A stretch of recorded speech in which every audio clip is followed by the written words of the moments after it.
छोटा है दीदी, अभी लंबी लड़ाई लड़नी है, अभी बहुत बड़ी बड़ी लड़ाई लड़नी है, तभी जाकर हम अपने पूर्वजों की धरोहर को बचा पाएंगे। ये लड़ाई बहुत छोटी है। आज जितने भी हमारे भाई, हमारी बहन जो 6 महीने 7 महीना जेल में रह के आई है, अभी हमारी लड़ाई बहुत लंबी है। आप इतनी सी छोटी लड़ाई में खुश मत हो जाइएगा, इतनी छोटी सी लड़ाई में जश्न मत मनाइएगा। हमारी लड़ाई बहुत लंबी है, हमारी लड़ाइयाँ बहुत बड़ी है, क्योंकि हम जिनसे लड़ रहे हैं वो आम लोग नहीं है, वो बहुत बड़े बड़े लोग हैं, उनके बड़ा बड़ा साम्राज्य है, उस साम्राज्य को हम चुनौती दे रहे हैं। हमारी लड़ाई बहुत लंबी है। आज हमारे सामने जो कंपनी खड़ी है जमुना ऑटो, आज जमुना ऑटो एक मामूली उदाहरण है। ये जमुना ऑटो कुछ भी नहीं है। आज अगर आप पूरे झारखंड को आप घूमते हैं, खासकर कोल्हान, कोयलांचल और रांची को, ये जमुना ऑटो कुछ भी नहीं है। ऐसे हजारों हजार कंपनियां आज झारखंड की मिट्टी में पदस्थापित हैं। आज झारखंड के लोगों का खून चूसने का काम करती है, झारखंड के लोगों का शोषण करने का काम करती है। हमारी लड़ाई बहुत लंबी है।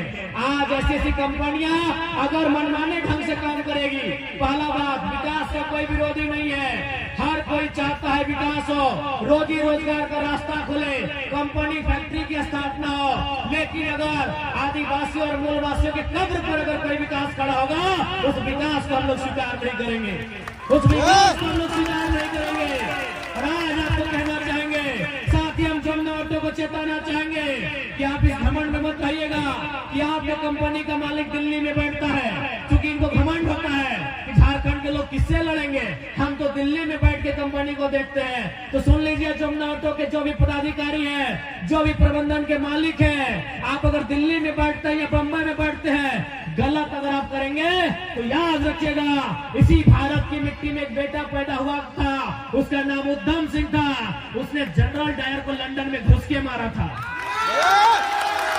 आप याद रखिएगा, जमुना ऑटो के अगर प्रबंधन तक मेरी आवाज जा रही है, तो अगर आप इस घमंड में हैं कि आदिवासी मूलवासी आप पे क्या बिगाड़ लेंगे, इनकी जिंदगी कीड़े मकोड़ों की तरह है, अगर आप ऐसा सोचते हैं, आप ये भी सोचते हैं कि पुलिस को पैसा देके खरीद लेंगे, तो याद रखिएगा, इस भीड़ में अगर एक बेटा तैयार हुआ ना उधम सिंह बनने के लिए, तो आपको दिल्ली में घुसकर इंतकाम लेगा।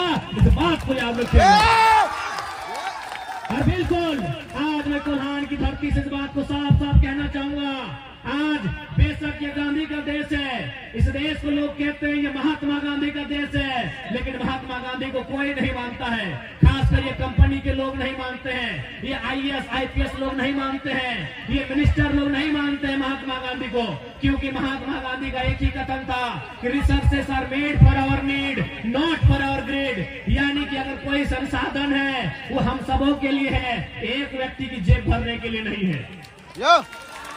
ये खुद नहीं मानते हैं गांधी के विचारों को। इसलिए आज हमें लगता है कि गांधी के देश में युवाओं पे एक नई आंधी लेकर आना होगा, एक ऐसी आंधी लेकर आना होगा जिस आंधी में ऐसे बेईमान लोग जलकर खाक हो जाए, हमें ये तैयारी करनी होगी। आज हमें कहते हुए बड़ा दुख लगता है, आज केवल आजादी के समय ही नहीं, अलग झारखंड भी छोड़ दीजिए, अरे झारखंड अलग मिलने के बाद भी हमारी हत्याएं हुई है। उसका सबसे बड़ा प्रमाण 2007 है, जब हमारे अमर शहीद वीर सांसद सुनील महतो को 12 गोलियों से उनके सीने को छलनी किया गया था। हम कहाँ, इस लोकतंत्र में हम अपने आप को कहाँ खोजेंगे, इस गांधी के देश में हम अपने आप को कहाँ खोजेंगे, हमारे लिए न्याय कहाँ है, आप ही बताइए।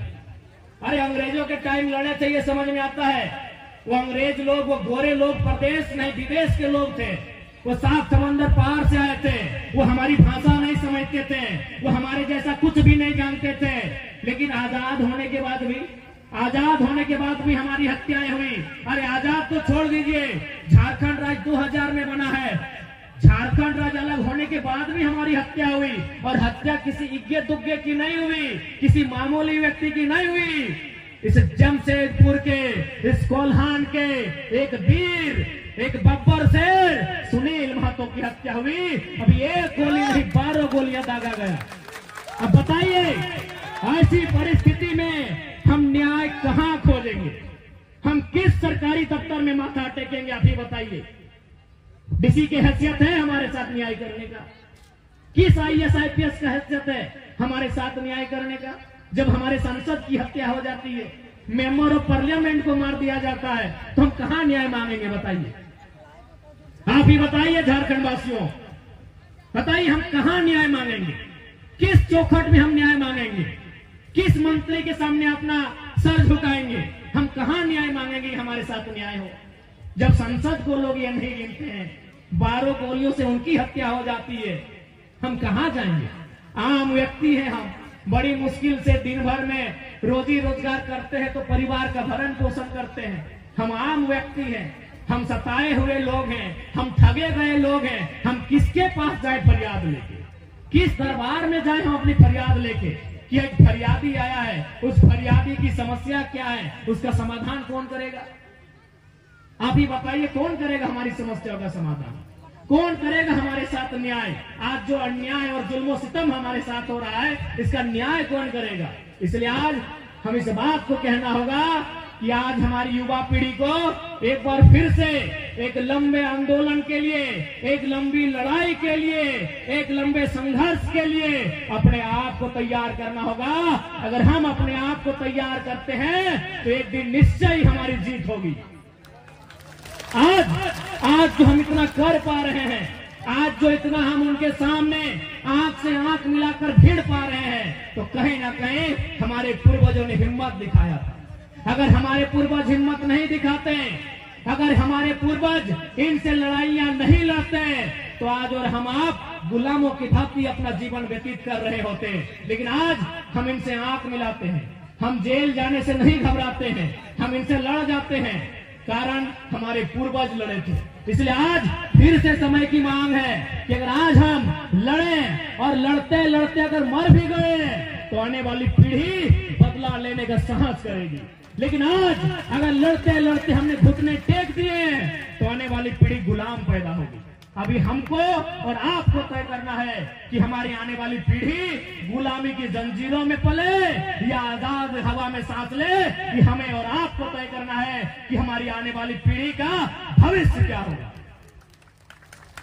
नहीं बताइए, आज आप पूरे झारखंड में बेशक 24 जिला है, लेकिन आज भी जिन्होंने झारखंड आंदोलन को नजदीक से देखा है, जिन्होंने झारखंड आंदोलन पर किताबें लिखी है, जो झारखंड आंदोलन को समझते हैं, उनसे पूछिएगा, वो एक ही लाइन कहेंगे, असल में आंदोलन कोयलांचल और कोल्हान में ही हुआ था। बाकी बहुत सारे क्षेत्र हैं जिनको गिफ्ट में राज्य मिला है, बुरा मत मानिएगा। बहुत सारे हमारे जिले हैं जिनको उपहार में झारखंड मिला है, लेकिन असल लड़ाई कोयलांचल और कोल्हान, क्योंकि शोषण वहां था। यहाँ स्वर्ण रेखा की नदी है तो वहां दामोदर नदी है, और नदी का मतलब कंपनी का जगह। कंपनी गजाल में नहीं लगती है, कंपनी मरुस्थल में नहीं लगती है, कंपनी नदी के किनारे स्थापित होती है। तो यहाँ थी स्वर्ण रेखा नदी और धनबाद बोकारो में थी दामोदर नदी। यानी जो लोग बड़े बड़े सेठ लोग जिनकी नजर थी हमारी धरती पर, उन्हें दो जगह बहुत भाया, एक स्वर्ण रेखा नदी का किनारा और दूसरा दामोदर नदी का किनारा। आज अगर अन्याय की बात करें, कहीं अगर सबसे ज्यादा है तो स्वर्ण रेखा नदी का किनारा और दूसरा दामोदर नदी का किनारा। इसलिए आज हमें ऐसा फिर लगता है कि अलग झारखंड में आज 24 वर्ष हो गए अलग झारखंड का, लेकिन आज भी हमारे लोगों के पास अधिकार नहीं है। अभी एक दीदी आई थी, वो पीजीटी का किस्सा सुना रही थी, कोई जेएसएससी का किस्सा सुनाता है, कोई जेपीएससी का किस्सा सुनाता है। बताइए झारखंड किसके लिए बना था? आप ही बताइए कि झारखंड राज्य को अलग क्यों किया गया था? आखिर क्या उद्देश्य था इस राज्य के अलग होने का? क्या जरूरत थी हमारे वीरों को अपने रक्त की आहुति देने की, अपने गर्दन तक कटाने की? आखिर क्या जरूरत थी? अभी बताइए। आखिर हमने ये अलग झारखंड क्यों लिया? हम बिहार राज्य में हुआ करते थे, उससे पहले हम बंगाल के साथ, उड़ीसा के साथ एक साथ रहा करते थे। आखिर क्या जरूरत थी हमें अलग झारखंड बनाने की? क्यों हमने अलग झारखंड लेना मुनासिब समझा? कारण यही था कि जब हम लोग बिहार, बंगाल, उड़ीसा के साथ मिलकर रहते थे तो हमारा मान सम्मान नहीं था, हमारे अधिकारों का हनन किया जाता था। इसलिए हमने ये मांग किया कि हम आपके साथ मिलजुल के नहीं रहेंगे। आप अपनी एक बॉर्डर रेखा बनाइए, आप अपनी एक बाउंड्री वॉल